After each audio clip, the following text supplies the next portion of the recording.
ناظرین، آپ دیکھ رہے ہیں مسکراتی صبح اور میں ہوں آپ کی میزبان نورش خان۔ ہمارے دوسرے سیگمنٹ کا آغاز ہو گیا ہے اور بریک پہ جانے سے قبل منشیات کے حوالے سے تھوڑی گفتگو ہو رہی تھی۔ تو منشیات جو ہے وہ ایک ایسی بیماری ہے، ایک ایسی میں یہ کہوں گی کہ ڈسگریس ہے ہماری سوسائٹی پہ، جو انفارچونیٹلی اتنا ہی زیادہ ہمارے نوجوان نسل میں انفارچونیٹلی کامن ہے، اور یہ اس طریقے سے کسی بھی ملک کے انفراسٹرکچر بھی کبھی مطلب اس پہ بھی اس کے اثرات پڑتے ہیں۔ کسی بھی ملک کے انفراسٹرکچر کو اور فنڈامنٹلز کو اس طریقے سے تباہ کرتا ہے کہ انسان کو پتہ بھی نہیں لگتا کہ وہ کس طریقے سے اثر انداز اس کی زندگی پہ ہو جاتا ہے، کیونکہ ایک دفعہ منشیات میں کوئی بندہ اگر ان سے ایڈکٹڈ ہو جائے تو پھر جان چھڑوانا مشکل ہی نہیں، ناممکن ہو جاتا ہے۔ مسکراتی صبح کے ساتھ ہمارا یہی ایم ہوتا ہے کہ ہم ایک پازیٹیو اور ایک اچھی ریفریشنگ صبح آپ لوگوں کے سامنے پیش کریں، اور اس میں پھر آپ لوگوں کے جو مسائل ہوتے ہیں وہ بھی اوپنلی ڈسکس ہو جائیں، اور ہمارا یہی مقصد ہوتا ہے کہ وہ جو بھی آپ لوگوں کی پرابلمز ہیں، اگر کوئی ڈاکٹرز وغیرہ آئے ہوئے تو ان سے آپ اپنی پرابلمز وغیرہ ڈسکس کر لیں، تاکہ ان کا ایک پازیٹیو سلوشن اور ایک پازیٹیو اور فروٹفل کانورزیشن جو ہے ہو سکے۔ ضروری یہی ہوتا ہے کہ کوئی بھی کانورزیشن میں، چاہے وہ آپ پالیٹکس پہ کریں، کرنٹ افیئرس پہ کریں، میڈیسن پہ کریں، یا آپ کے جو بلدیاتی مسائل ہیں ان پہ کریں، ضروری یہی ہوتا ہے کہ کوئی بھی کانورزیشن ہو، کوئی بھی مسئلہ ہو، وہ ایک پازیٹیو نوٹ پہ اینڈ ہو اور ایک فروٹفل اور امپیکٹفل ڈسکشن ہو سکے، انٹلیکچوئل ڈسکشن ہو سکے۔ تو مسکراتی صبح کے ذریعے ہمارا یہی ایم ہے، اور اسی ایم کو لے کے ہم چلتے ہیں، تاکہ تو کبھی کبھی آئی انڈرسٹینڈ کہ کچھ ٹاپکس کافی ڈارک ہو جاتے ہیں، کافی سنجیدہ ہو جاتے ہیں، لیکن اس کے ساتھ پازیٹیو آؤٹ کمز اور ایک سلوشن نکل جاتا ہے، اور یہی جو ہے ہماری سب سے بڑی ون ہوتی ہے اس شو کی۔ تو سیکنڈ سیگمنٹ کی ہم بات کرتے ہیں، منشیات کے حوالے سے بات ہو رہی تھی۔ پچھلے کچھ شوز سے ہم نے ایران اسرائیل جنگ کے حوالے سے، جو کہ ابھی بھی مطلب خطے میں ابھی بھی جو ہے جنگ کے بادل منڈلا رہے ہیں، تو اس حوالے سے بھی پاکستان ابھی ارلیئر بھی ہم نے اس سال میں دیکھا کس طریقے سے پاکستانی فوج نے آپریشن بنیاد المرصوص ایگزیکیوٹ کیا، اور جو ہمارے نیبرنگ پڑوسی ممالک ہیں، پڑوسی ملک انڈیا سے جو ہماری جنگ ہوئی تھی، اس میں پھر ہم نے کس طریقے سے ڈیفنس ہم نے دیکھا کہ ہمارا دنیا میں سب سے زبردست ڈیفنس ہمارا ہے پوری دنیا میں، اور بہت ہی زبردست طریقے سے ہم نے اپنے ملک کا دفاع کیا۔ اور پھر اس کے بعد ہم نے دیکھا کس طریقے سے ابھی خطے میں جنگ بالکل مطلب جنگ کے بادل منڈلا رہے ہیں، اور ابھی ایک دفعہ مرتبہ پھر جو ہے وہ چانس ہے کہ شاید سچویشن پولیٹیکلی تھوڑی ڈیٹیریوریٹ ہو جائے۔ تو پاکستان کی جو اسٹریٹجک پوزیشن ہے اس وقت دنیا میں، دنیا کے میپ میں جو اسٹریٹجک پوزیشن ہے وہ کافی کروشل اور وائٹل ہے۔ تو ہم جو بھی اسٹیپ لیں گے، چاہے وہ فارن پالیسی کے حوالے سے ہو، چاہے وہ معیشت کے حوالے سے ہو، یا کسی بھی اعتبار سے ہم کوئی بھی اسٹیپ لیں گے، تو بہت ہی سوچ سمجھ کے سارے ایلیمنٹس کو اینالائز کر کے ہم لوگوں کو کوئی بھی ڈیسیجن، کوئی بھی اسٹیپ لینا ہوگا۔ ایجوکیشن پہ بھی بات ہو رہی تھی پچھلے کچھ پروگرامس میں بھی، آج بھی ہم اس پہ ڈسکشن جاری رکھیں گے، اور سیکنڈ سیگمنٹ میں ہمیں جوائن کیا ہے دو اگین بہت ہی انفلوئنشل پرسنالٹیز سے، جن کا اگین بالکل ڈفرینٹ ڈومینس سے دونوں کا تعلق ہے، اور اپنی اپنی فیلڈز میں دونوں نے بہت ہی خاطر خواہ کام کیا ہے، بہت ہی امپریسو اچیومنٹس ہیں ان کی کمیونٹی کے لیے، اور as society as a whole ان کی کافی اچھی کنٹریبیوشنز ہیں۔ میرے ساتھ یہاں پہ موجود ہیں محمد ظفر خان، جو کہ کرنٹ افیئرس کے اینالسٹ ہیں، اور کافی اچھی اور گہری نگاہ رکھتے ہیں کرنٹ افیئرس پہ، انٹرنیشنل ریلیشنز پہ، اور کرنٹلی جو پولیٹیکل سوشیو پولیٹیکل انوائرمنٹ جو ہے پاکستان کا، پوری دنیا کا، کافی ایک گہری اس پہ نگاہ رکھتے ہیں، اور بہت ہی کرٹیکلی اس کو اینالائز کرتے ہیں۔ تو اس حوالے سے ہم ان سے تھوڑی سی ڈسکشن کریں گے۔ السلام علیکم سر، کیا حال ہے آپ کے؟ وعلیکم السلام، الحمدللہ سب خیریت۔ Thank you so much sir for giving us your precious time. پھر اس کے بعد میرے ساتھ موجود ہیں جبین نوید صاحبہ، اور میں اگر ان کی اچیومنٹس کی لسٹ بتاؤں تو شاید شام ہو جائے، بیکاز ماشاء اللہ ان کا اتنا ورسٹائل پورٹ فولیو ہے، اور ہیومینٹی کے لیے انہوں نے اتنا کام کیا ہے، چاہے وہ ایجوکیشن کے سیکٹر میں ہو، چاہے وہ سوشل ورکنگ کے سیکٹر میں ہو، چاہے وہ کمیونٹی سروسز کے حوالے سے ہو، یہ ہر جگہ پہ، ہر پلیٹ فارم پہ آگے بڑھ کے انہوں نے کام کیا ہے۔ She is currently the founder and managing director of Jabi schooling system, اور وائس پریزیڈنٹ ہے روٹری کلب آف کراچی کے، اور سب کو پتہ ہے Rotary Club is itself a huge name, اور نام ہی کافی ہوتا ہے روٹری کلب آف کراچی کا۔ FPCCI میں بھی ان کی کافی خدمات ہیں۔ She is the founder of Jabeen technical college and regional head of Karachi all private school associations. Assalamu alaikum ma'am, kya haal hai aapke? Walaikum assalam, thank you so much. I am truly very impressed by all that you have done, اور میں بالکل I look forward to having a really insightful discussion with you coffee aspects. Thank you so much. تو discussion کو اگر ہم continue آگے کریں تو ابھی ہم بریک پہ جانے سے پہلے تھوڑی منشیات پہ بات ہو رہی تھی، اور آج منشیات کا عالمی دن بھی ہے، اور it needs no introduction, it needs no definition کہ منشیات کتنی بڑی ڈسگریس ہے ہماری سوسائٹی پہ.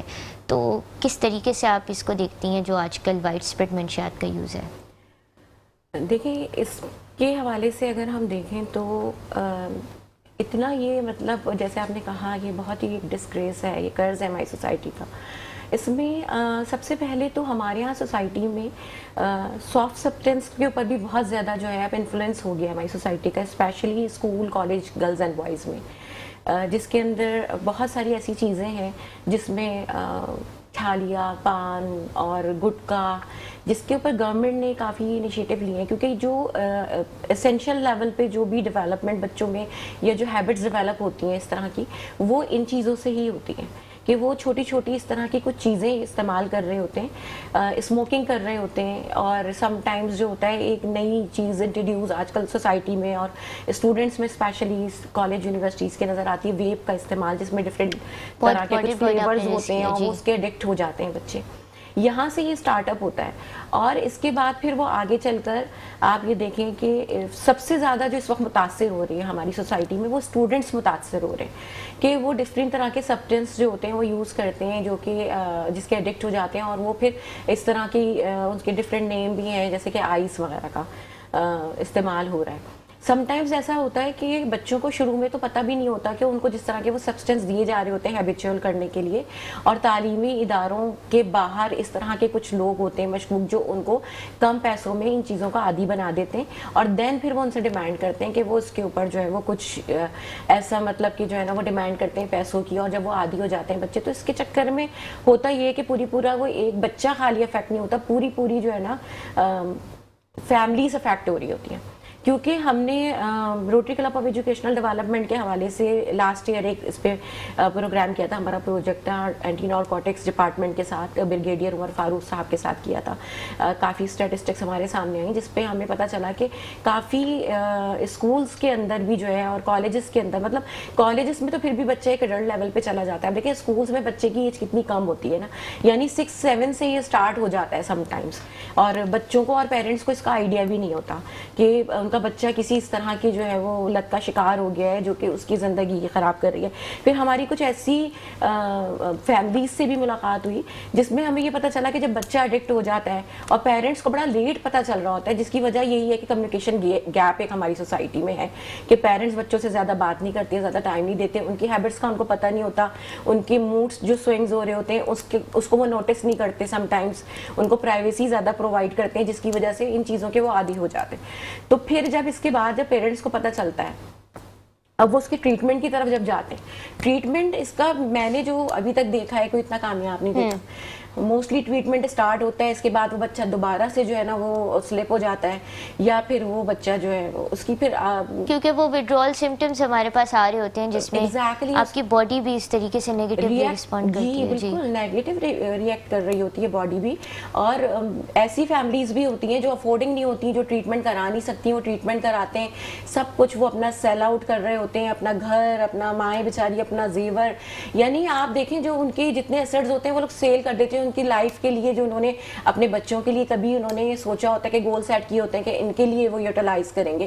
پوری فیملیز، اس سے ایک بچہ جو کسی اس ایڈکشن کا شکار ہوتا ہے، وہ صرف ایک بچہ متاثر نہیں ہوتا بلکہ پورے گھرانے تباہ ہو جاتے ہیں اور برباد ہو جاتے ہیں. تو ایک چیز تو یہ، اور دوسرا المیہ ہمارے یہاں یہ ہے کہ ہمارے یہاں جو ریہیبلیٹیشن سینٹرز بنائے گئے ہیں، گورنمنٹ کا بھی ایک ادارہ ہے، اس کے علاوہ بھی اور ڈفرینٹ جو ہے ریہیبلیٹیشن سینٹرز ہیں، وہاں پر بچوں کے حوالے سے کوئی خاص ٹریٹمنٹ ابھی تک اسٹارٹ نہیں ہوا، ان کی ٹیسٹنگ، ان کے ٹریٹمنٹس، کیونکہ ان کے جو ٹریٹمنٹس ہیں ان کا اسٹائل جو ہے وہ اڈلٹ سے ڈفرینٹ ہے.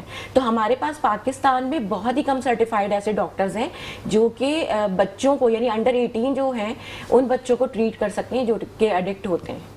تو یہ بھی ایک ہمارے یہاں بہت بڑا المیہ ہے. کافی امپورٹنٹ آپ نے یہاں پہ پوائنٹس ریز کیے ہیں. میں اب ڈسکشن اس پہ کنٹینیو رکھوں گی. محمد ظفر خان صاحب, آپ ماشاء اللہ آپ اتنی گہری نگاہ رکھتے ہیں کرنٹ افیئرس پہ اور بہت کرٹیکلی انالائز بھی کرتے ہیں. You an analyst of current affairs. تو ابھی کرنٹلی ہم دیکھ رہے ہیں کہ دنیا بھر میں بہت پولیٹیکلی کیوس مچا ہوا ہے, اکنامکلی بھی, اسٹریٹجکلی بھی. تو اس سچویشن کو پاکستان کے پوائنٹ آف ویو سے سچویشن کو آپ کیسے دیکھتے ہیں؟ بسم اللہ الرحمن الرحیم. بہت شکریہ آپ کا اور آپ کے چینل کا.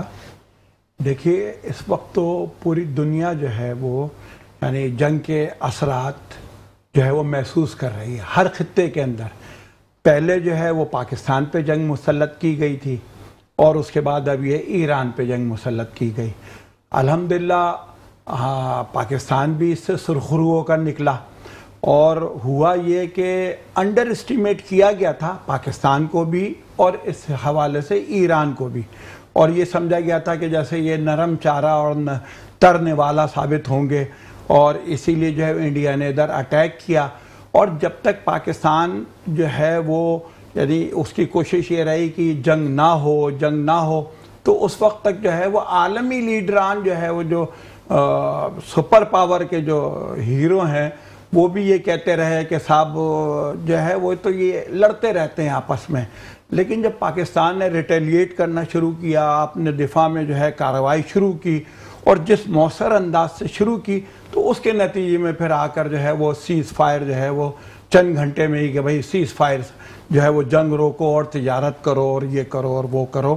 اور الحمدللہ پاکستان اس سے سرخرو ہو کر نکلا اور پاکستان کی صلاحیتوں کا اندازہ پاکستانی عوام سے لے کر اور پوری دنیا کو اس وقت ہوا جب یہ جنگ شروع ہوئی کہ جس طرح سے یہ سائبر وار اور جس طرح سے یہ سارا سلسلہ رہا, تو یہ تو اب وہ روایتی جنگ نہیں تھی, یہ تو ایک بٹن دبانے کی اور اس طرح کی جو ہے وہ سارے سسٹم اور ان کو جام کرنے کی اور سارا جو ہے وہ سارا سلسلہ تھا.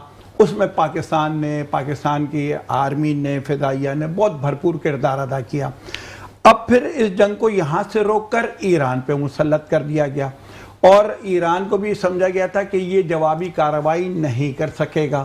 لیکن آپ دیکھیں کہ وہ بحر ہند میں بھی امریکی بحری بیڑے کھڑے ہوئے تھے, مختلف جو خلیج کے ممالک ہیں ان کے اندر بھی ان کے بیسز موجود تھے. وہاں سے یہ جو ایران سے اگر کوئی میزائل جواب میں فائر ہوتا تھا تو یہ سارے بیریئرز لگے ہوئے تھے کہ جہاں پر وہ اس میزائل کو روکنے کے لیے جو ہے وہ سارے کوششیں کرتے تھے. اس کے باوجود بھی وہ جا کر جب اسرائیل کے اندر گرنے شروع ہوئے اور اسرائیل کے شہروں کے اندر بھی وہی تباہی مچنی شروع ہوئی جو غزہ کے اندر اسرائیل مچا رہا تھا ایک عرصے سے اور جس کے اوپر کوئی توجہ دینے کے لیے اب تک تیار نہیں ہے. اور ہم دیکھ رہے ہیں کہ اسرائیل نے کتنی کنٹریز کو بوم کیا ہے. غزہ پہ انہوں نے جو جینوسائیڈ سٹارٹ کر دی, جینوسائیڈ ہی ہے اس کو, اگر آپ جینوسائیڈ نہیں کہیں گے تو پھر I don't know where your morals are, because مطلب ایک جینوئن کوشچن ہے کہ اگر آپ جینوسائیڈ کو جینوسائیڈ نہیں کہہ سکتے تو I don't understand the humanity, کہ پھر آپ کی ہیومینٹی کی ڈیفینیشن کیا ہے. اس پہ پھر بہت سوال اٹھ جاتے ہیں کیونکہ واقعی جو فلسطین میں ہو رہا ہے that is know less then a genocide. ایک ہوتی ہے وار, ایک ہوتی ہے genocide. There is a difference, اور آئی تھنک کہ دنیا بھر کو یہ ڈفرینس سمجھنے کی ضرورت ہے. وار جو ہے نا دو ایسی کنٹریز کے درمیان ہوتی ہے جیسے پاکستان اور انڈیا کے درمیان ہم نے دیکھی تھی کہ دونوں نیوکلیئر کنٹریز ہیں, ایکول کیپیسٹی ہیں. جب ایک کنٹری دوسری کنٹری پہ مسلط ہو جاتی ہے نا, جیسے اسرائیل نے فلسطین کے ساتھ کر رہا ہے, تو اسرائیل از اے ویری جس طریقے سے ہم دیکھتے ہیں کہ ان کے پاس پراپر آرمی ہے اپنے آپ کو ڈیفینڈ کرنے کے, ان کے پاس پراپر مطلب ان کی پراپر آرمی ہے جس کے ذریعے وہ اٹیک کر رہے ہیں. اور غزہ میں وہ کن پہ اٹیک کر رہے ہیں؟ بچوں پہ حملے کر رہے ہیں, ماؤں پہ حملے کر رہے ہیں. ایون جو آپ کے یو این کے آپ کے جو سو کالڈ یونائٹڈ نیشنز کے ہیومینیٹیرین چارٹر ہے وہ بھی یہی بات کہتا ہے کہ جنگ میں عورتوں اور بچوں کو اور ہاسپٹلس کو ٹارگٹ نہیں کیا جاتا. لیکن کوئی ایسا رول نہیں ہے, کوئی ایسا بچا ہی نہیں ہے رول جو اسرائیل نے نہ توڑا ہو.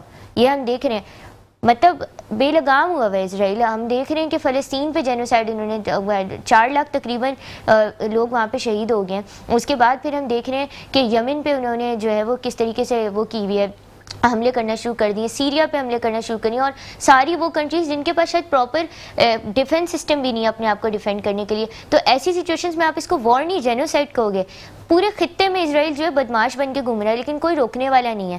تو یو این کے رول کو آپ اس سچویشن میں کیسا دیکھتے ہیں؟ دیکھیے بہت اچھی بات کی آپ نے.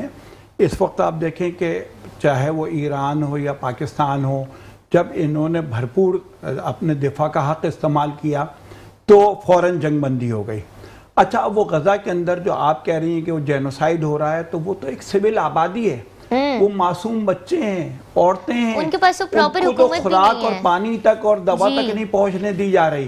وہ تو اس کے لیے بھی اگر وہ ریلیف کیمپوں کے اندر جاتے ہیں, اپنے خوراک کے مراکز پہ جاتے ہیں, وہاں بمباری کر کے, وہاں فائرنگ کر کے ان کو جو ہے وہ مار دیا جاتا ہے. اور پوری دنیا پہ ایک سکوت طاری ہے. امریکہ نے 7 سے 8 مرتبہ ویٹو سلامتی کونسل کے اندر استعمال کیا ہے غزہ کی جنگ بندی کو جو ہے نہ ہونے دینے کے لیے.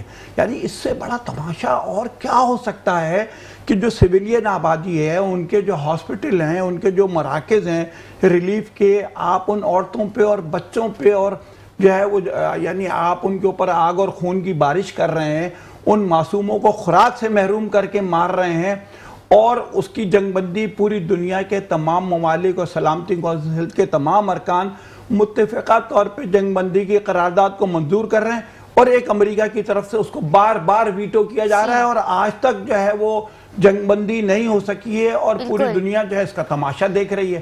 اور جو ہوئی بھی ہے جنگ بندی وہ توڑنے والے بھی اسرائیلی تھا, پھر بھی وہ پوری دنیا میں they have the audacity to go to every جو بھی ہمارے پاس ان کی کانفرنسز ہوتی ہیں جا کے وہ یہ کہتے ہیں کہ we have the right to defend ourselves. تو اس کو ڈیفینڈ آپ کس سے کر رہے ہو اپنے آپ کو؟ چھوٹے بچوں سے, مطلب عورتوں سے, خواتین سے, بچوں سے آپ اپنے آپ کو ڈیفینڈ کر رہے ہو جو جن کے پاس پراپر آرمی بھی نہیں ہے.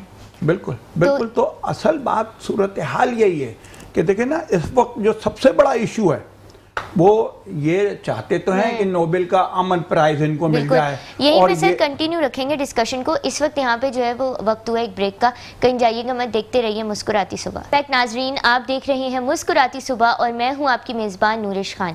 بریک پہ جانے سے قبل ہماری کافی ایک انسائٹفل ڈسکشن ہو رہی تھی اب جو ابھی کرنٹلی سچویشن چلی ہے فلسطین میں جو جینوسائیڈ ہو رہا ہے اس کے حوالے سے. سر آپ میں چاہوں گی کنٹینیو کریں اس کو. میرا کہنے کا مقصد یہ تھا کہ اس وقت دنیا کا نمبر 1 ایشو یہ ہے, اور تمام ممالک کو اور تمام یعنی دنیا کو اس پر متفق ہو جانا چاہیے, اور امریکہ کو بھی اس بات کو سمجھ لینا چاہیے کہ نہتے لوگوں کو مار کر آپ کون سے امن کی بات کر رہے ہیں. سر اصل میں پتہ ہے یہ دیکھنے کو ہمیں ملتا ہے کہ دنیا میں نا شاید ہیومینٹی بھی صرف نا ہم کہتے تو ہیں کہ ہمیں ریسسٹ نہیں ہونا چاہیے, لیکن انفارچونیٹلی ہیومینٹی بھی ہمیں دیکھ رہا ہے کہ ریسسٹ ہو کے رہ گئی ہے. رشیا یوکرین کی جو وار ہوئی تھی اس میں ہمیں دیکھ رہا تھا کہ یوکرین کے لیے سب نے آواز اٹھائی, بٹ وہی چیز جب مڈل ایسٹ میں ہوتی ہے تو سب جو ہے بالکل ڈیف ایئر ٹرن کر دیتے ہیں. تو یو این کی میں تھوڑا سا یہاں پہ سوال آپ سے یہ کرنا چاہوں گی کہ یو این کو ہم نے دیکھا, یونائٹڈ نیشنز کا بھی آپ نے بات کی, تو ہمیں کوئی ان کا کام نظر نہیں آ رہا, لیکن کیا اس سے بڑا رول OIC کا نہیں بنتا, آرگنائزیشن آف اسلامک کمیٹی کا؟ دیکھیے اصل میں OIC اور جو اسلامی امہ کی جو آپ بات کر رہی ہیں, تو یہاں تو مسئلہ یہ ہے کہ ہر ایک اس میں رہتا ہے کہ اگر مجھ پر کوئی یعنی وار مسلط ہوگی تو میں فیس کروں گا, بقیہ کسی دوسرے کے معاملے میں بولنے, آگے بڑھ کر اس کو روکنے, اس کو سپورٹ دینے کے لیے ایز سچ اس طرح سے تیار نہیں ہے جس طرح سے ہونی چاہیے سپورٹ. بلا شبہ پاکستان نے مورلی جو ہے وہ تمام فورمز کے اوپر ایران کے معاملے میں سپورٹ کی, ہر جگہ جو ہے وہ بات کی, لیکن مسلم امہ جو ہے نا وہ تو اس نے اپنے کردار کو بالکل اتنا غیر مؤثر کر لیا ہے کہ اس کی وجہ سے وہ ایک غزہ کو, ایک چھوٹی سی آبادی کو نہیں بچا پا رہے, نہتی آبادی کو نہیں بچا پا رہے, معصوم بچوں کو نہیں بچا پا رہے, عورتوں کو جو ہے وہ نہیں بچا پا رہے, ان کو غذا اور خوراک نہیں پہنچا پا رہے. اور وہ غذا اگر ہم اس کی فلسطین کی بات کریں تو وہ ایڈ دینے کے لیے بلاتے ہیں اور پھر ماس اس پہ ٹارگٹ کرتے ہیں. بلا شبہ بہت زبردست بات کی آپ نے کہ وہ جو وہاں جو وہ گیدر ہوتے ہیں, جو جمع ہوتے ہیں, پھر اس کے اوپر بمبارٹمنٹ کر دی جاتی ہے, اس پہ جہاز بھیجے جاتے ہیں, اور کوئی کہنے والا نہیں ہے, کوئی سننے والا نہیں ہے. ابھی جب ایران کی طرف سے ایک جو ہے وہ اسرائیل کا جو ہے وہ ہاسپٹل ڈسٹرائے ہوا تو اس نے کتنا شور کیا کہ اسپتال پہ بمباری کر دی. ارے تم تو 1.5 سال سے جو ہے وہ اسپتالوں پہ, ایمبولینسوں کے اوپر اور پانی کے مراکز پہ اور انفراسٹرکچر پہ اور عورتوں پہ اور بچوں پر تم بمباری کر رہے ہو, اور وہ تمہیں کوئی احساس ہی نہیں ہے. اور جب آپ کے ایک اسپتال کے اوپر جو ہے وہ میزائل ہٹ ہو گیا تو آپ نے کتنا شور کیا, اور پتہ چلا اس کے نیچے، اور پھر سب کی ہیومینٹی بھی فوراً جاگ گئی، لاز بھی جاگ گئی، اور یہ بھی، اور جنگ بندی کے لیے میدان میں آ گئے اور اس کو جو ہے وہ فوراً سیز فائر کروایا اور یہ کروایا، لیکن غزہ پہ کرانے کے لیے تیار نہیں ہے. تو یہ ایک دنیا کا المیہ ہے کہ یہاں انسانی حقوق کی بات تو سب کرتے ہیں، انسانیت کے چیمپئن تو سب بنتے ہیں، امن کے علمبردار تو سب بنتے ہیں، اس کا انعام تو یہ لینا چاہتے ہیں، لیکن اس پر کچھ کرنے کے لیے تیار نہیں ہے. اور یہ جو ایک جو سرمایہ دارانہ جو سوچ ہے نا، وہ آپ دیکھیں وہاں سے لے کے یہاں تک سب ایک ہی ہے. یہ ابھی بات یہاں ہو رہی تھی وقفے کے اندر جو ہے، جب یہ ہوا ہے گیپ، تو اسٹیل مل کی، تو دیکھیں اسٹیل مل کتنا بڑا ادارہ تھا پاکستان کا، اور یعنی وہ ایک پوری اسٹیٹ تھی، قطر، بحرین، مسقط کی طرح کی ایک اسٹیٹ تھی، لیکن اس کو جو ہے وہ تباہ و برباد کر دیا گیا. وہاں کے لوگ سارے فارغ کر دیے گئے، ان کو ان کے ڈیوز بھی نہیں دیے جاتے، جو ان کی ساری زندگی کی جو جبہ پونجی ہے وہ بھی ان کو نہیں دی جاتی. اور پیچھے مائنڈ سیٹ کیا ہے؟ وہ یہ ہے کہ یہ جو زمین ہے اس کا انفراسٹرکچر ہے، روڈ ہے، پانی ہے، اور جو ہے وہ وہاں پر بہترین قسم کا جو ہے وہ ساری سہولیات موجود ہیں، الیکٹریسٹی وغیرہ یہ وہ سب. تو اس کو جو ہے یہاں پر جو ہے وہ اسٹیٹ اور پراپرٹی کے حوالے سے جو ہے نا یہ سلسلہ آگے کیا جائے. بالکل اسی طریقے سے غزہ کے اندر بھی مائنڈ سیٹ یہی کام کر رہا ہے کہ جی ان کو جو یہاں کے لوگ ہیں ان کو نکالو، ان کو کہیں پر بھی جو ہے وہ ان کو بھیجو. اور ادھر جو ہے وہ کہا یہ جاتا ہے کہ جی یہاں پر تو پھر جو ہے وہ ہم سی سائیڈ ہے اور سمندر کے کنارے ہے، اور ہم نے یہ ساری عمارتیں بھی سب برباد ہو گئی ہیں، یہاں کے لوگوں کو بھی یہاں سے دھکا دو، اور پھر یہاں پر جو ہے وہ بلڈنگیں بناؤ اور ہوٹلز بناؤ اور جو ہے وہ تفریح گاہیں بناؤ. کیا تماشا ہے کہ آپ ایک سے گھر چھین کر اس سے اس کا جو ہے وہ سائبان چھین کر، اور آپ کہتے ہیں کہ یہاں پر جو ہے وہ ہم جو ہے وہ ہوٹل بنائیں گے، اور یہاں پر جو ہے ہم جو ہے وہ گیسٹ ہاؤس اور ریسٹ ہاؤس اور تفریح گاہ بنائیں گے، اور یہاں پر جو ہے وہ ہم جو ہے وہ لوگوں کے جو ہے وہ عیش و عشرت کے سامان کا جو ہے وہ سارا سلسلہ کریں گے. تو یہ تو عجیب سی بات ہے. میں یہ کہہ رہا تھا کہ یہاں سے لے کر کہ بھائی نچکاری آپ کر رہے ہیں اداروں کی، تو ان اداروں کے جو ملازمین کو آپ فارغ کر رہے ہیں تو ان کو آپ ان کے ڈیوز تو دو، ان کو شیکیٹ تو دو، ان کو ان کی جو مراد جو بنتی ہیں جائز وہ تو دو.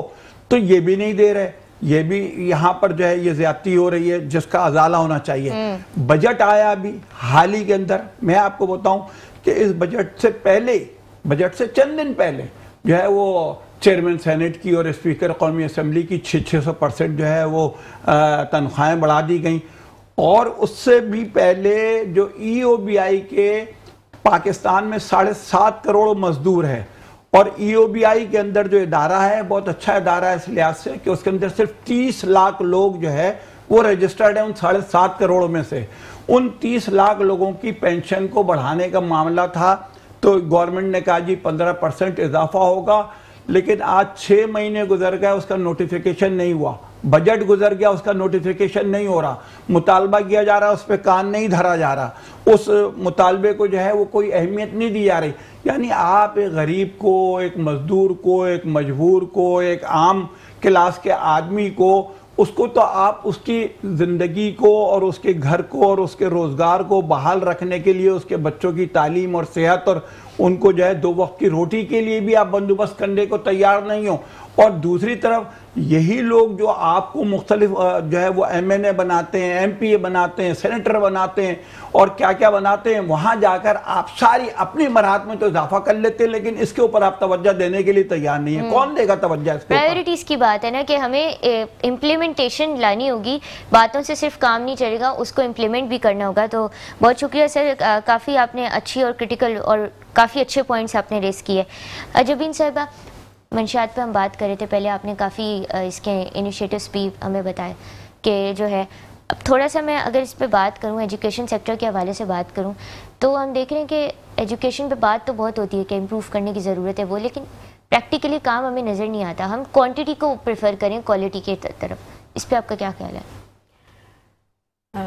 سوال آپ کا بہت اچھا ہے، اور اکثر یہ سوال اٹھایا جاتا ہے کہ جی کوانٹٹی پہ کام ہو رہا ہے، کوالٹی پہ کام نہیں ہو رہا. میں تھوڑا سا اختلاف کروں گی اس بات سے. جی. اس کی وجہ یہ ہے کہ آپ جیسا کہ دیکھتے ہیں کہ ہمارے یہاں زیادہ تر اب تمام ادارے پرائیویٹائزیشن کی طرف جا رہے ہیں. تعلیم بھی پرائیویٹائزیشن کی طرف چلی گئی ہے. ہمارے گورنمنٹ ادارے جو ہیں اس میں جو تعلیم کا معیار انہوں نے رکھا ہے، رادر دین دیٹ اگر ہم دیکھیں جو بھی چیز پرائیویٹائز کوئی بھی ادارہ کر دیا جاتا ہے تو اس کی پرائیورٹی اس کی جو ہوتی ہے وہ کوالٹی ہوتی ہے.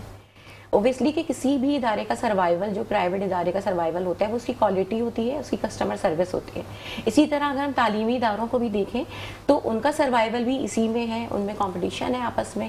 اس کے علاوہ یہ ہے کہ جب آپ پرائیویٹلی کسی ادارے کو چلاتے ہیں تو اس میں آپ کو کوالٹی تو امپروو اپنی رکھنی ہی پڑتی ہے، اس کے اندر آپ کو ریسرچ کرنی پڑتی ہے، اس میں نئی ریسرچز کے ساتھ نئی امپلیمنٹیشنز کرنی پڑتی ہیں. جو بھی ریسرچ آتی ہے، جو بھی نئی ڈیولپمنٹ ہوتی ہے، ورلڈ وائڈ جو ورک ہو رہا ہوتا ہے اس کو بھی اپنے اداروں میں امپلیمنٹ کرنے کی ضرورت ہوتی ہے.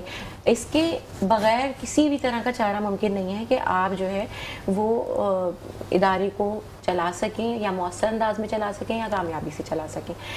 جہاں تک گورنمنٹ اداروں کی بات ہے، تعلیمی اداروں کی، وہاں بھی کوششیں کی جا رہی ہیں. کچھ سیلیبس کے اوپر بھی ورکنگ ہوئی ہے، اس میں بھی اس سال جو ہے چینجز ہوئی ہیں کافی. اور اس میں یہ سمجھتی ہوں کہ اب تو زیادہ تر گورنمنٹ اداروں کو بھی پرائیویٹائزیشن کی طرف لے کے جا رہے ہیں.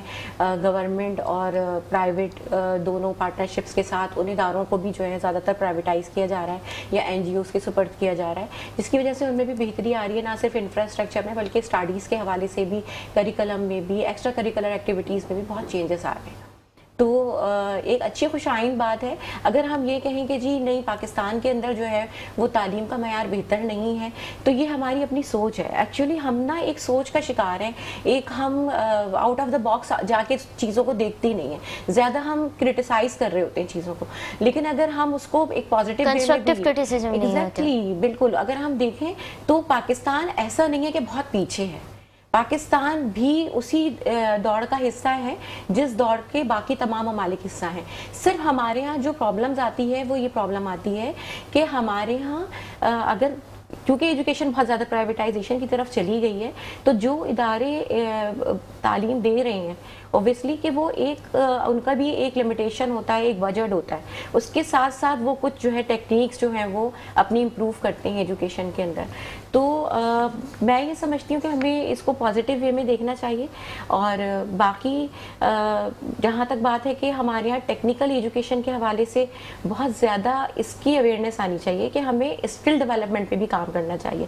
بہت سارے ہمارے ادارے ہیں جنہوں نے گورنمنٹ کے ساتھ بھی انیشیٹو لیا ہے اور ویسے بھی پرائیویٹائزیشن میں بھی اب آپ دیکھیں بہت سارے اسکولس لیول پہ ہی جو ہے وہ اسکل کرنا شروع کر دیا ہے. بچوں کو مختلف طرح کی ان کو جو ہے وہ ٹیکنیک سکھائی جاتی ہیں، جیسے کہ جس کو آپ کہہ سکتے ہیں ہینڈز آن ایکٹیویٹیز کے تھرو وہ ڈفرینٹ طرح کی ان کو آئی ٹی کے حوالے سے اور مارکیٹنگ کے حوالے سے بھی بچوں کو جو ہے وہ اویئر کیا جا رہا ہے. تو ایسا نہیں ہے، کام شروع ہو گیا الحمدللہ. تھوڑا سا ضرور ہم جس طرح باقی چیزوں میں کچھ پیچھے ہیں اس طرح تعلیم میں بھی شاید 19-20 کا فرق ہوگا، لیکن ایک بہت بڑا کوئی گیپ نہیں ہے جس کو ہمیں سمجھنے کی ضرورت ہے. ہمیں یہ کمپلیکس دور کرنا ہوگا اپنا کہ ہم یہ سمجھیں کہ جی ہم بہت پیچھے ہیں.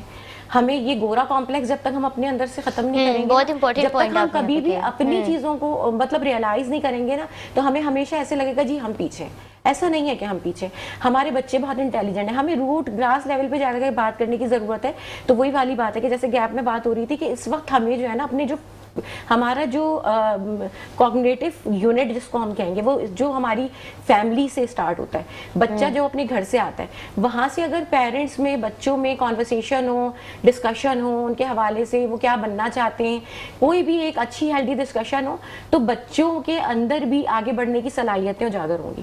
ہمارے پاس جو المیہ ہے وہ یہ ہوتا ہے کہ بچہ اسکول تک آ جاتا ہے، اسکول اپنا انپٹ دینے کی کوشش کر رہے ہیں، آؤٹ پٹ نہیں آ رہا، بیکاز گھر میں جو گیپ ایک بچوں میں اور ماں کے درمیان، اور والدین کا میں نام نہیں لوں گی، والدہ کا بیسک رول ہوتا ہے، تو وہ جو گیپ مینٹین نہیں ہو پا رہا نا، اس کی وجہ سے آج کل کی جو جنریشن ہے اس میں کچھ کرنے کی صلاحیت ختم ہوتی جا رہی ہے. دوسری اس طرح کی باتیں ہم نے کر کر کے بھی بہت زیادہ اپنی اس جنریشن کو جو ہے نا وہ ڈی موٹیویٹ کر دیا کہ جی اس ملک میں کیا رکھا ہے، اس ملک کی تو تعلیم اچھی نہیں ہے، یا تو نوکریاں نہیں ہیں. ابھی آپ یہ دیکھیں فوج کے خلاف ایک پروپیگنڈا ایک زمانے سے چل رہا تھا. ایک یہ بنیانوں مرصوص جو آپریشن ہوا ہے پوری دنیا میں پاکستان کا امپیکٹ اتنا اچھا گیا ہے، نہ صرف پورے دنیا میں بلکہ آپ یہ دیکھیں کہ پورا کا پورا اس کا جو ہماری جو یوتھ ہے اس کے اوپر اتنا اچھا امپیکٹ آیا ہے. اور میں دیکھتی ہوں کہ اس کے بعد سے بچوں کی سوچ میں ایک نمایاں تبدیلی ہوئی ہے.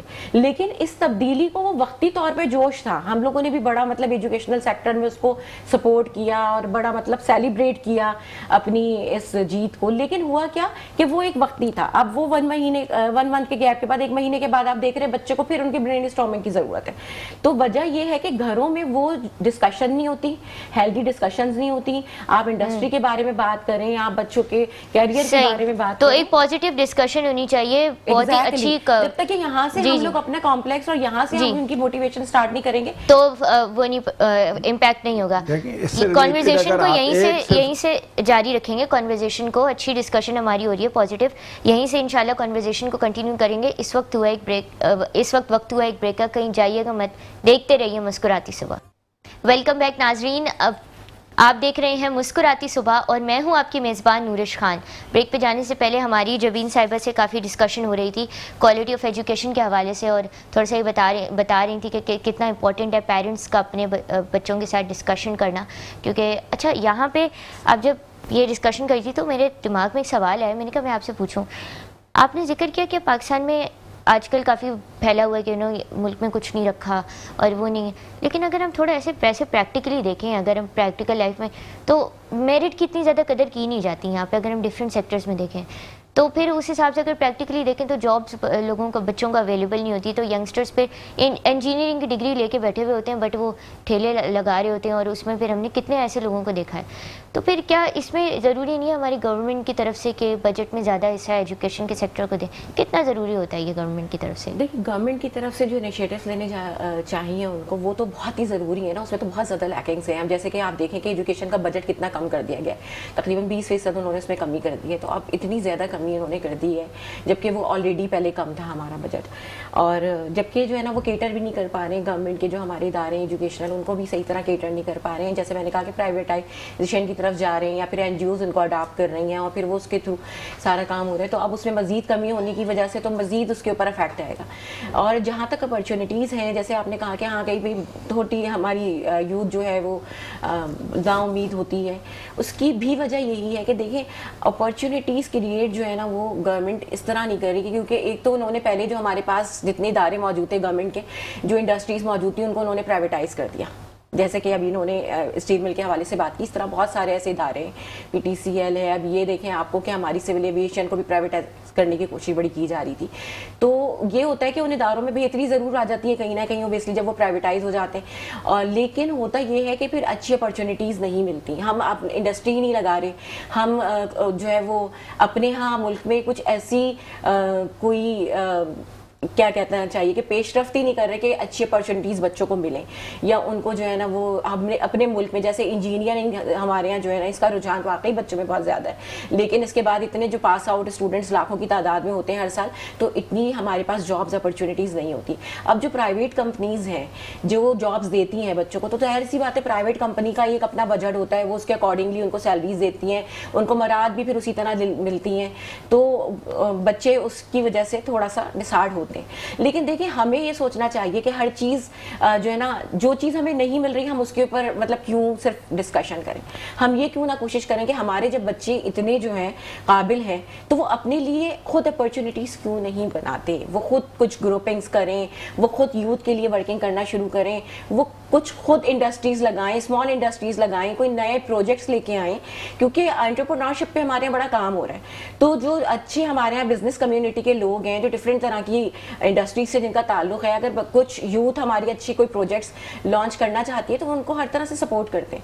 تو اس وقت ہم گورنمنٹ سیکٹر میں دیکھیں تو دیکھیں اس وقت تو ہمارے پاس اپرچونیٹیز واقعی نہیں ہے, جاب اپرچونیٹیز واقعی نہیں ہے. لیکن اگر ہم اسی کو لے کے جو ہے نا وہ سارا وقت لیگنگ کرتے رہیں گے تو کیا آگے بڑھ سکیں گے؟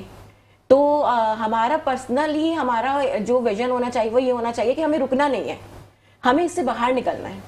تو ہم اس سے باہر کیسے نکلیں, اس سارے مطلب پرابلم سے ہم کیسے باہر نکلیں؟ تو ہمیں بچوں کو جو ہے نا امید دینی چاہیے, موٹیویشن دینی چاہیے, جو ہم کر سکتے ہیں ان کے لیے.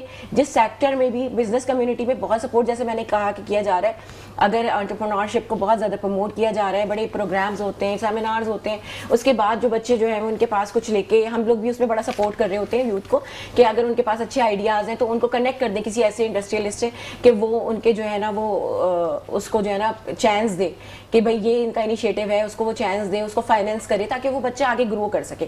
دیکھیں ایک بچہ گرو کرتا ہے تو اس کے ساتھ بہت سارے اور دوسرے لوگ بھی, ان کے لیے بھی اپرچونیٹیز آتی ہیں. تو بہت اچھی چیز یہ کہ ہم لوگ سیلف اپرچونیٹیز کریٹ کرنے کی طرف چلے جائیں. اب ضروری نہیں ہے کہ ہم صرف ایک گورنمنٹ کی طرف ہی دیکھیں. یقیناً یہ تو ایک ایسی چیز ہے کہ اس کے اوپر ہم بات کریں گے تو ہم ریگولر بیسس کے اوپر ہمیں بہت ساری کمیاں بیشی نظر آئے گی. لیکن کیا ہم ہمیشہ اسی طرح سے سوچتے رہیں گے اور انتظار کرتے رہیں گے تو وقت نکل جائے گا, اور وقت بڑی تیزی سے گزر جاتا ہے. تو ہمیں اس وقت جو ہے نا خود متحد ہونے کی ضرورت ہے.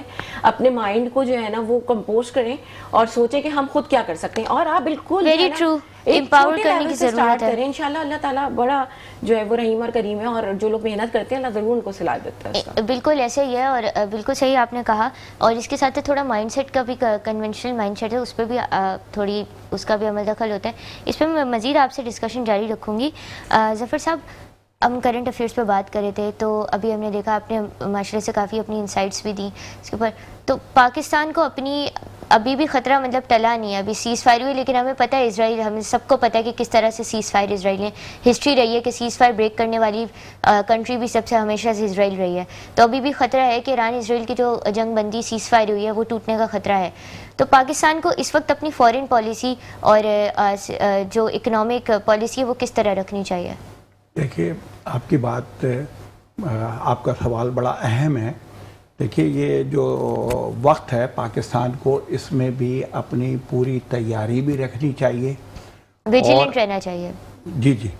اور ساتھ یہ ہے کہ دیکھیں جو ایران کے ساتھ ہوا کہ آپ دیکھیں اس کے اندر جو ہے پورا انہوں نے ایک پورا نیٹ ورک قائم کر لیا تھا, اور وہیں سے انہوں نے ڈرون اٹیک کیے, اور شروع میں انہوں نے جو ہے ان کے سائنٹسٹ اور سائنسدانوں کو اور ان کے جو ہے وہ مختلف سربراہوں کو جو ہے وہ اداروں کے, ان کو پہلے دن ہی انہوں نے جو ہے وہ یعنی شہید کر دیا, مار دیا. تو پاکستان کو اس حوالے سے دیکھنا چاہیے کہ اپنے یہ اندر جو ہے نا اس طرح کے یہاں پر بھی ایسے ایلیمنٹس موجود ہیں کہ وہ کہیں ایسا نہ ہو کہ وقت آنے پر اور جنگ ہونے پر جو ہے وہ کوئی غداری کے مرتکب ہوں اور اندر سے نقصان پہنچا دیں, اور باہر کے دشمن سے زیادہ اندر کا دشمن. اور یہ جو ہے نا یعنی مسلم امہ کے اندر ہمیشہ نقصان جو ہے نا غداروں سے ہی ہوا ہے اور اپنے اندر سے ہی ہوا ہے. تو اس لیے اس کے اوپر بھی ایک کام کرنے کی ضرورت ہے, اور پھر جو ہے نا پوری یعنی قوم کو متحد کرنے کی ضرورت ہے. پھر ان کے اندر ایک حوصلہ اور امنگ دینے کی ضرورت ہے. یہ جیسے یوتھ کی بات کر رہی تھی, تو دیکھیں اب ہوا کیا ہے اس بجٹ کے اندر اس وقت ایک گرو کرتی ہوئی جو انڈسٹری ہے, میں انڈسٹری کہوں گا, کہ آپ وہ دیکھیں کہ آئی ٹی کی جو شعبہ ہے وہ بہت تیزی سے گرو کر رہا تھا. میں دیکھتا ہوں سینکڑوں نوجوان جو ہے وہ صبح جو ہے وہ لیپ ٹاپ لیے ہوئے موٹر سائیکل کے اوپر اور کندھے پہ لیپ ٹاپ کا بیگ لٹکائے ہوئے اور وہ اپنی جاب سے آ رہے ہوتے ہیں. گورنمنٹ نے اس کے اوپر 18% جو ہے وہ ڈیوٹی نافذ کر دی. ٹھیک ہے, شور ہوا, اس کو 10% کے اوپر ابھی انہوں نے وعدہ کر لیا ہے, لا رہے ہیں. لیکن کیا ہے کہ ہمارے ہاں جو ادارہ گرو, جو شعبہ گرو کرنے لگتا ہے نا, پہلے ٹیکسٹائل تھا, اس کی ایسی تیسی اس طرح سے لگائی گئی, اب یہ آئی ٹی ہے, اس کو ایسی تیسی لگائی جا رہی ہے. اچھا دوسری طرف ہو کیا رہا ہے کہ بلا شبہ پاکستان کے اندر اور پاکستانی قوم کے اندر بڑا پوٹینشل ہے, اور واقعی نوجوانوں کے اندر سے صرف مایوسی کو ختم کرنا چاہیے. ملک سے باہر جا کر تو ہم بالکل اس طرح سے ہم ہر طرح کا کام کر لیتے ہیں اور ہر طرح کی مشقت کر لیتے ہیں, پاکستان میں کرنے کے لیے تیار نہیں ہوتے. یہ ہمارا بھی المیہ ہے من حیث القوم, ہماری عوام کا. لیکن ہو کیا رہا ہے کہ یہاں پر جو ہے وہ صورتحال ایسی بنی ہوئی ہے کہ نوجوان کو مایوس بہت سارے لوگ کر رہے ہیں, اور سوشل میڈیا کے ذریعے سے کر رہے ہیں, اور ایسی ایسی سائٹس اور ایسے ایسے جو ہے وہ ڈالتے ہیں کہ جس کے نتیجے میں نوجوان اپنے ملک سے, اپنے فوج سے, اپنے اداروں سے, اپنے آپ سے مایوس ہو جائے, اور وہ بولے کہ باہر جا کر تو جیسے پتہ نہیں جو ہے وہ اسے پتہ نہیں دودھ اور شہد کی نہریں جو ہے اس کے لیے بہ رہی ہوں گی. مشکل لائف ہے, مشکل لائف ہے اس کے لیے جو ہے نا. لیکن گورنمنٹ کیا کر رہی ہے کہ آپ دیکھیں کہ اب تعلیم وہ بھی پرائیویٹائز ہے, وہ بھی آپ نے خود ہی خرچہ کرنا ہے. صحت ہے وہ بھی پرائیویٹ ہاسپٹلوں میں جانا ہے, سرکاری شعبے کی کارکردگی جو ہے صفر ہو گئی. بجلی ہے وہ بھی جو ہے وہ دینے کے لیے تیار نہیں ہے. آپ نے سولر لگانا ہے اور یو پی ایس لگانا ہے اور آپ نے ہاں وہ بھی لگانا ہے. پانی کی بات پانی ہے اس کے اندر بھی آپ نے سمر جو ہے وہ پمپ لگانا ہے, بورنگ کرانی ہے اور یہ کرانا ہے, اور ہر جگہ جو ہے وہ پانی کے جو ہے آر او پلانٹ کھل رہے ہیں, یہ ہو رہا ہے. یعنی ایک طرف تو فرد جو ہے وہ ساری ذمہ داری فرد پہ منتقل ہو رہی ہے, اور دوسری طرف ٹیکسز ڈبل ہو رہے ہیں, ڈیوٹی ڈبل ہو رہی ہے.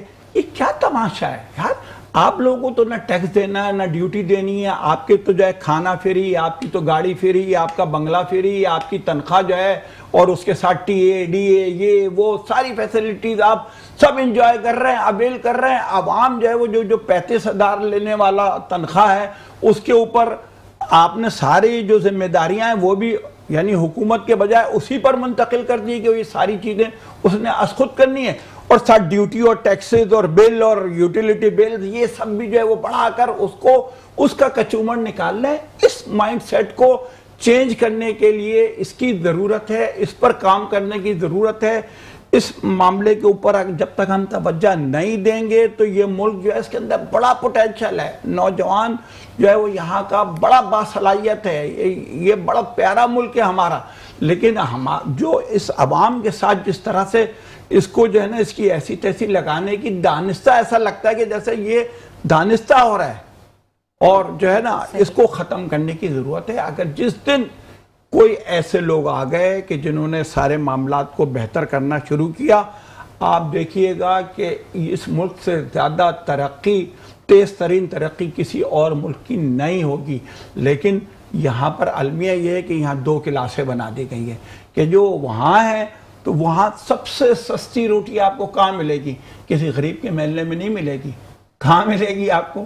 اسمبلی کی کیفیٹیریا کے اندر, کینٹین کے اندر. آپ کو ایسا لگتا ہے کہ جیسے ساری غربت جو ہے نا وہ ان لوگوں کے لیے ہے کہ ان کو ہر چیز فری دو, ان کی ہر تنخواہیں بھی ڈبل کرو اور ہر چیز دو بھی فری, اور اس کے بعد جو ہے نا وہ ڈیوٹی ٹیکسز سارے جو ہے نا وہ ادھر ٹرانسفر کر رہے ہوتے ہیں. ادھر اخراجات میں کٹ نہیں لگ رہا ہوتا, ادھر جو ہے وہ سارے معاملات جو ہے نا ان کو بالکل ایکوالٹی کی ضرورت ہے. صحیح, آپ نے بہت زبردست یہاں پہ پوائنٹس ریز کیے. جبین صاحبہ, ہمارا بالکل شو اختتام کی طرف جا رہا ہے, تو کیا فائنل میسج آپ کوئکلی دینا چاہیں گے؟ فائنل میسج میرا جو یوتھ کے لیے ہے اسپیشلی, اور یوتھ کے لیے میسج یہ ہے کہ ہمیں اپنے نوجوانوں میں سے مایوسی ختم کرنی ہے, اور مایوسی جس دن ہم میں سے ختم ہو جائے گی تو اس دن ہمیں کسی لیڈر کی ضرورت نہیں ہے, ہمیں خود از خود یہ سمجھنے کی ضرورت ہے کہ من حیث قوم اور بحیثیت ایک فرد, ہم بحیثیت فرد مل کے قوم بناتے ہیں. تو ایک فرد اگر مایوس نہیں ہوگا اور اس کے اندر جذبہ ہوگا اپنے آپ کو بدلنے کا, اپنی قوم کو بدلنے کا, اپنی کمیونٹی کو چینج کرنے کا, تو ایک بہت اچھا امپیکٹ ہم سوسائٹی پہ ڈال سکتے ہیں. اور اگر ہم ایک فرد کی حیثیت سے ہی تبدیلی اپنے اندر لانا شروع کر دیں اور مایوسی اپنے معاشرے سے ختم کر دیں تو بحیثیت قوم ہم بہت جلدی ترقی کریں گے, اور انشاءاللہ تعالیٰ پاکستان کو ہم ترقی کی منزلوں تک پہنچائیں گے انشاءاللہ. جبین صاحبہ, آپ کا بہت بہت شکریہ, اور ظفر صاحب آپ کا بہت بہت شکریہ. آپ لوگوں نے اپنے قیمتی ٹائم سے ہمیں نوازا, اس شو کے لیے اسپیشلی ٹائم نکالا. آئی نو آپ لوگ دونوں بہت بزی, اپنی روٹینز آپ لوگوں کی ہوتی ہیں, بٹ پھر بھی you took out that time, and I am pretty sure کہ کافی پازیٹیو, کنسٹرکٹیو, انسائٹفل ڈسکشن رہی ہوگی, اور ہمارے ناظرین کو کافی کچھ سیکھنے کو ملا ہوگا. اسی کے ساتھ اپنی میزبان نورش خان کو اجازت دیں. آپ سے ملاقات ہوگی انشاءاللہ کل اسی ٹائم, اسی چینل پہ, اسی شو کے ساتھ. تب تک کے لیے اللہ حافظ.